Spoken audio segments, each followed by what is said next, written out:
Something's different with Joshua. It is. It's got to be something up here. He might actually be injured. You know, his nose was all busted up. I want to talk about the current state of play in boxing in the world, and I want your personal opinion. This is not in any way, and I'm so passionate about this. Isn't in any way knocking that fighter. It's just more of a fan. What do you feel is going to happen? So, of course, Anthony Joshua. I don't know if you heard the news a little bit earlier on, but he said that he's not going to fight till December, which I thought was a bit of a shock considering the fact that he's with Derek James, and you know, I can understand from the perspective of trying to develop and things like that, but he's not getting any younger. Do you feel Anthony Joshua can make his way back to a world title? I think, and obviously, look, anything I say, it gets attacked as heavily biased and all that. But I'm just going to give you my honest opinion. Yeah, I don't think he can win a fight against Tyson Fury, who's the WBC champion. I don't think he can win a fight against Alexander Usyk, who has the other belts. I don't think he can beat Joe Joyce either. I don't think he can beat Deontay Wilder. So, ruling those guys out, I don't see his route to becoming a world champion again. And also this December thing. I mean, there was no talk after the fight of any injury. There was a lot of talk about activity and keeping busy with Derek James and needing another fight before potentially a big one at the end of the year. And as recently as a few days ago, like Eddie's done interviews about that, and it seemed to be the collective will. So this new development seems to have come out of the blue somewhat. And for me, it leads you to a place of thinking, okay, so if he doesn't want to fight now and he's waiting for December, and December, I don't know, does that mean it's a Saudi fight? Does it mean bigger money? I don't know. If so, then does that mean you're waiting because you're worried that if you box before that, you might get chinned? So maybe the warm-up against anyone credible may end badly for him and jeopardize the big bag that could come in December. It sounds like a cash-out strategy. He's avoiding something. He's definitely avoiding something. It's what? But look, it's April. Yeah, flip that though. He might actually be injured. You know, his nose was all busted up, etc. I'm sure more's going to come out of it. If it is the case he's injured, then you know, okay, fine, fair play, and that's all good.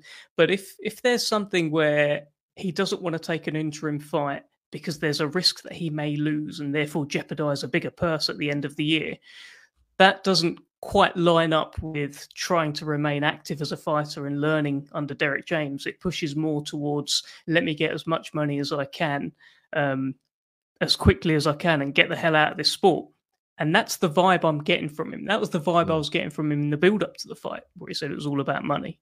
But yeah, that's kind of my view on it. It is all about money, really. But yeah, there seem to be conflicting messages out there, and I think the actions will really tell us the truth there.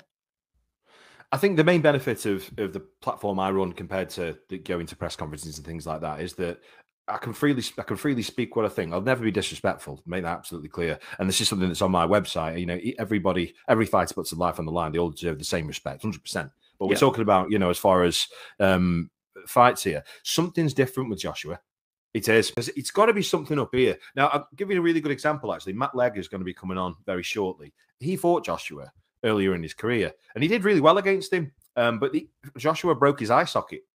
Back then, that guy was a wrecking ball. You know, he was walking through people, wasn't scared to take a shot. Look what he was doing against Dylan White. Look what he was doing against Vladimir Klitschko. But since then, I even think since Klitschko, he just doesn't seem to have the aggression in him. I think that's from a viewer, from a fan. What do you think? What's your opinion? Oh, I completely agree with you, and I think, and I've gone on record saying this, tweeting it, I just think the guy that knocked out Dillian White, poking his tongue out, swinging, you know, all of that kind of thing, really fearless, would have walked through Jermaine Franklin, not been as, and he'd have thrown the third and the fourth punch. He'd have been throwing left hooks. With, you know, there would be far less caution because he's more fearless, more raw, I guess, less scars. And I'm talking about mental scars. Mental scars have come now because of the performances against Klitschko. I think that was the first one. You know, great.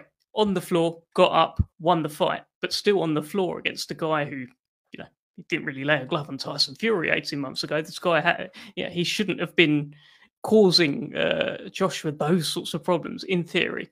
And afterwards, he talked about how he didn't want to be in fights like that. He talked about he doesn't want to be in life and death fights. So something happened in that fight that he didn't like, left a bit of a scar. Then we saw big scars developing around Andy Ruiz.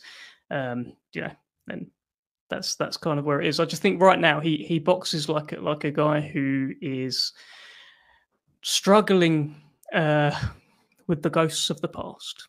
Yeah, do you know what? I completely agree with you. I really do, and I genuinely wish him all the best in the world. I wish him all the best. He's British, and I want him to get better. Not get better. I want him to, physically and talent-wise, he's got it. He's you don't be a world, Olympic champion, and a world champion if you're the real deal. Confidence gone. Was told he's better than he was for too long. That's what I believed, and believed his own hype. Don't get me wrong. He was looked after very well. I mean, you fight, Charles Martin. I mean, I'm not being funny, but I honestly think the real Prince Charles would have done a better job than Charles Martin against Joshua. I thought he was absolutely awful, walking the earth like a god and all that. I mean, he's got, in my opinion, he's one of the worst world champions to ever hold a belt in my personal opinion. Again, no disrespect, mate, but it's just as far as ability is concerned. Let's have a look here. Dean Beddoe says he's lost the fire in his belly. Yeah, there's something on. And Richard Vernon can see AJ retiring within the next 18 months. If he doesn't get a title shot, he's not been the same fighter since his last loss. Again, I think it's been more than just that last loss.